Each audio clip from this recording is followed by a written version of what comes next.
Welcome back, everybody, to another episode of the Race Plaza Media Podcast. My name is Milan. My name is Pia. And today we're going to talk about the Vegas Grand Prix. Oh boy, oh boy, oh boy. So I think the way we're going to structure is we're going to talk about the mess that is Ferrari.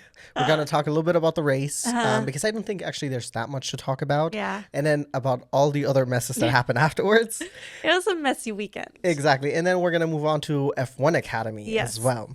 So, which was also drama and exciting and heartbreak and excitement. I like all of the emotions as well. So let's get to the messy bits first. So I think already going into it, it was very interesting, and we talked about it that like Olive Behrman already going into practice for the F1, the Las Vegas Grand Prix was like, what a terrible track, super low grip. So this is also a combination that. Yeah, Vegas is in a desert, but it is nighttime and it is November. Yes. So it is going to get cold. Yes. And then so during qualifying, and I don't remember if also in practice there was rain. Yeah. And so that already created a huge mess. Yes. What I will say is that I thought it was interesting, and Ferrari being one of those people, that they chose to start out Q1 on inters, and there's some that started out on the wets. So I'm not saying this is just Ferrari. What I did think was interesting is that we did have F1 Academy prior to that, and the track was already pretty wet. Yes. And I get that this is like essentially an F4 car compared to an F1 car, so there is going to be difference. But the track was already really, really wet during race one. Yeah. And then it started to rain more. So I thought it was very interesting how many people opted to start on the inters. Which didn't work out. Yeah. So essentially you wasted, I would say, what is like 5 minutes or something like that. And especially because also on a street track, it's even more tricky when it's wet because you have all the white lines, which immediately are more slippery. We also saw in F1 Academy, without spoiling too much, as soon as you got onto the paint, you had zero grip. Yeah.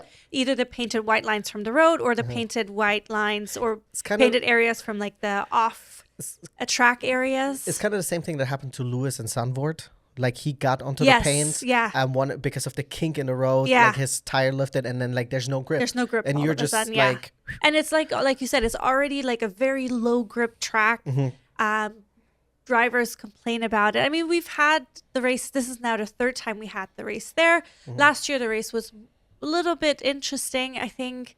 But I also we talked about it briefly off camera. It's like it is so interesting that they schedule it in November when it is so cold at night. Because we were thinking about like, why don't they switch it with the Austin track? Coda, yeah, exactly. Because Austin in the summer is hot as hell. And then like, yes, of course, the desert will still be warm, but it will not be as hot since they're racing at night. Yeah. So I wonder why they're not. I wonder if this is this thing where like we want Vegas at the end because we want a spectacle. Yeah, I guess. That goes also something that we'll talk about later that happened after the race. Yes, I forgot about this. But yeah. So so Ferrari. I mean, we have to talk about it. Lewis qualifying in 20th and last place, and I get that there's critique about Lewis and his performance, and I think some of it is valid. I do also, however, want to point out that Ferrari has been trash in the rain, and you can hear that because when Charles got off of the on the mic or on the radio at the end of Q3, I just thought it was funny when Charles got on the mic. When he got on the mic, he grabbed the mic from the reporter, from Laura Winters, and he was like, "This is so embarrassing." And that's what he said. It's embarrassing because this is not a new problem. Yeah. Ferrari has been trash on the wet for years. I mean, Lewis's performance in Silverstone was pretty decent. Yeah.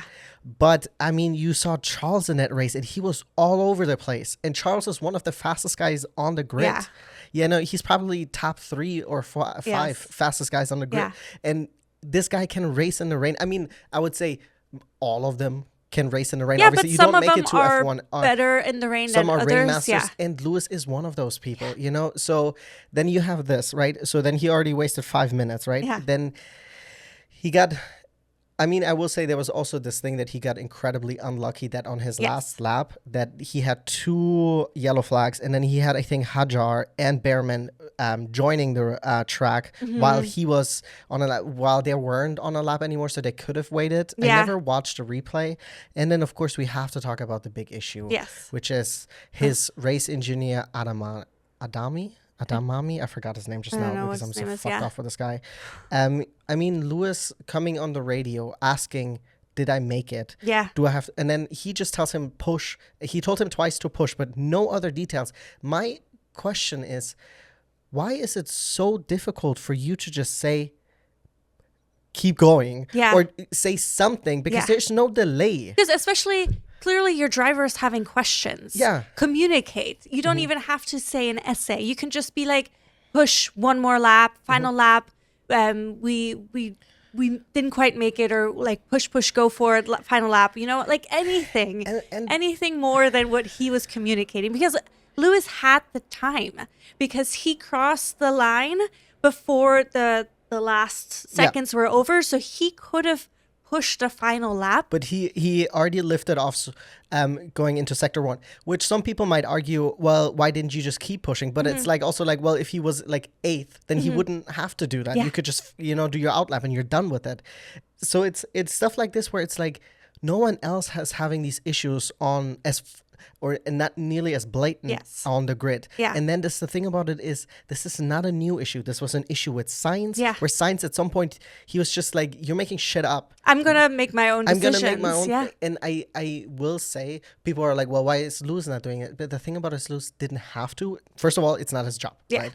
But also, he didn't have to, because him and Bono had a really good relationship. And of course, there were incidences where there was something that went wrong. And that's just the nature of it. And there's also, it makes sense that he needs to learn how to communicate with his new engineer. Like, it makes. But we're 20 races in, right? No. I'm just saying. Like, I understand that there's growing pains, but then now it's too late, and there's too many mistakes that keep happening. And it's not, like you said, it's not a new thing. It's been an issue with Ferrari this whole time, and then now it was also with Vettel. Yeah, and then there's just this blame game happening. Then we talked about it last week about the big boss for Ferrari. John Elkann. I have a stat for that. Complaining that the drivers talk too much and they need to focus on driving. And then Lewis was asked by a reporter this week about how he feels about this blame game. And he's like, we're a team. Like, we all pull together. We all learn, grow together. We all make mistakes. We all have to own up to it. And like that, he still stands 100% behind a team. He still believes 100% that he's a good driver.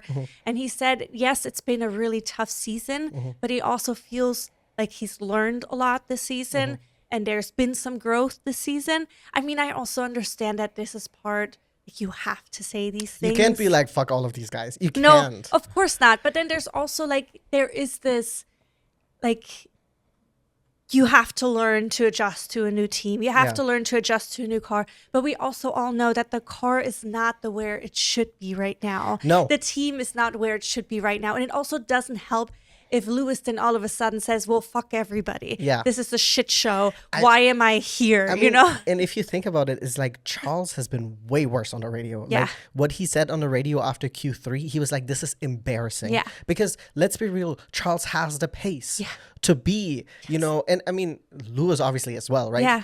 If you give them a car, these are guys who can win the Constructors' Championship, who can win a Drivers' Championship. Lewis has won it 7 times. I wanted to point out also, under John Elkann, who is the CEO of Ferrari, I don't know if it's the motorsports part of it.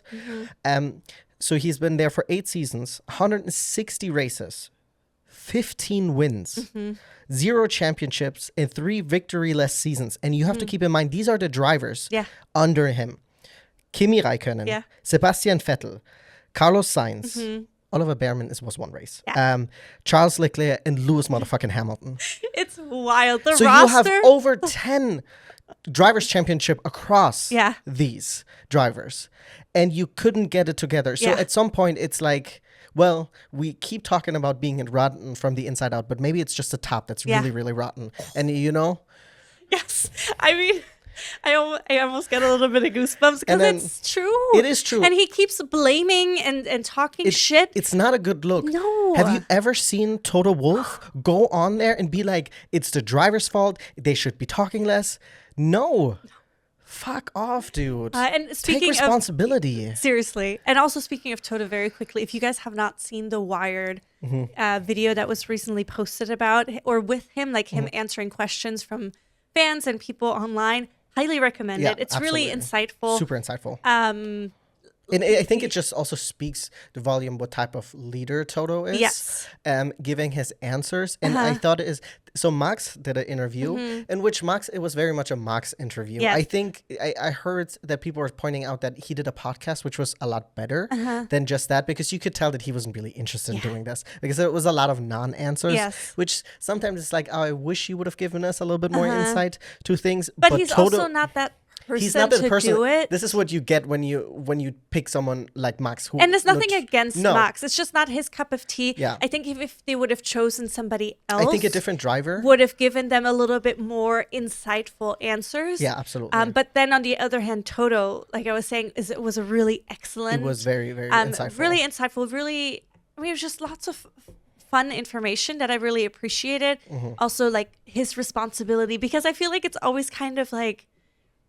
The role division, it can be really hard to grasp. Yeah, like the lines seem blurry, and of course they're different from manufacturer to manufacturer. So or from team to team, or right? team to team. Yeah, but it was really interesting to see, to hear, like his position on things and stuff like that. So I really recommend watching it. Highly recommend. And Ferrari should look at Mercedes and.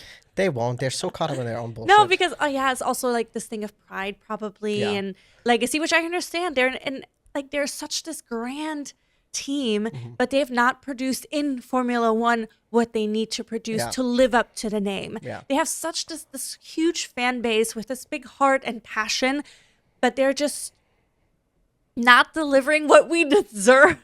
Well, honestly. And I'm not blaming the drivers. No, you can't blame the drivers. No, and I'm also not necessarily blaming the people on the ground. Besides there. Adama. Like I meant like the people in the garage. You know, like there's higher ups that are making decisions that probably shouldn't be making decisions, that need to be replaced. Maybe we need some fresh blood in there. Ricardo Adami. I knew it was something like that. I don't care. I really don't care. I didn't know if it was Edamame. But like, we just need some, I don't know if it's fresh blood that we need, some new insights. I don't know if it's nepotism also, or people, I don't know what it is, but it's not working. We need some changes. What I also think is very interesting, because Ferrari has won the Constructors' Championship as well as, I think, the Drivers' Championship in WEC. And their strategy is most of the time very, very strong. Yeah. So I'm like, I don't know if these people are not interested in F1, but it's like you have the staff, right? Yeah. You have people who are really good. So maybe you should be, even if you're like, we don't want to poach from another team. Maybe you should be looking within, because Ferrari is doing well. They're also doing good did good in the GT3 championship. And so it's like there is, like, Ferrari, it's not like they lost their touch. It's just they lost their touch in F1. In Formula One, and it seems like they're always in their own way. They're not losing out against someone else. They're losing against themselves. Yes. They need to defeat Ferrari before they can go and take their drive somewhere else. Yeah. And the car is just bad, because they were still slower than the McLarens, than the Red Bull, and the Mercedes. Yeah. I mean, granted, Charles, they made some really beautiful overtakes on the track this weekend. I mean, speaking to the drivers, and then Lewis had an excellent start where he, of course, because of all the kerfuffle that happened at the beginning of the race, he made up an excellent amount of places. I think 7, so they can do it, but they just need the vehicle to actually do it, to fulfill it. To fulfill their promise, they need to be given the right tools. And it's like Charles has already said that on the sim, sometimes he looks at the times and then it was like, oh, it's a faster time, and it's Lewis. So there is a disconnect. And like, I get that Lewis had some tougher seasons, but like, you cannot compare his last season at Mercedes, because they knew that he was leaving. He was excluded. He didn't get any upgrades. He was driving experimental setups, and he still ended up winning 2 races, right? Silverstone, that was... There was magic moments. Yes, it truly was. And then the one after, I mean, George got disqualified, which sucks ass.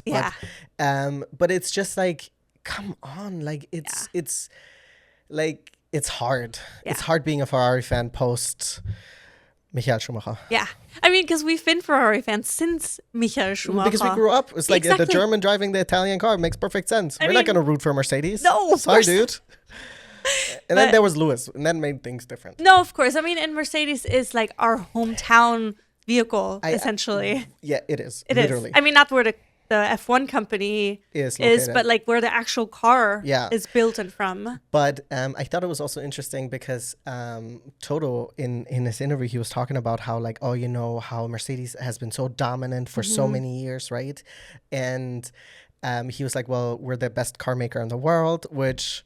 I mean, up to debate, right? Yeah. I do think there's also Porsche in the mix. Well, of course. But what I think is very interesting, and I get that Mercedes has a very different legacy in F1 compared to Ferrari, because Ferrari has been there from the get-go. But it is so interesting that the view of Mercedes is very different compared to a Ferrari. And Mercedes hasn't been doing nearly as much bullshit, and I don't think that would ever fly.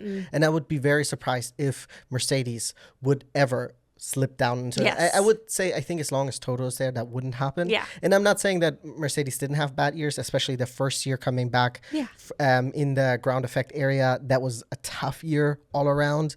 But they've learned from their mistakes. They've improved. Yeah. And then, I mean, look where they are now. I mean, yeah. They're literally competing. Also they're second in the overall construction. team. Yeah, because like Ferrari is not providing the drivers a car to, you know. To be able, and then Max is there by himself. Max is doing holding up Red Bull. Honestly. But anyways, I think it's time to move on to the next set of messes that we wanted to talk about in terms of McLaren. Oh,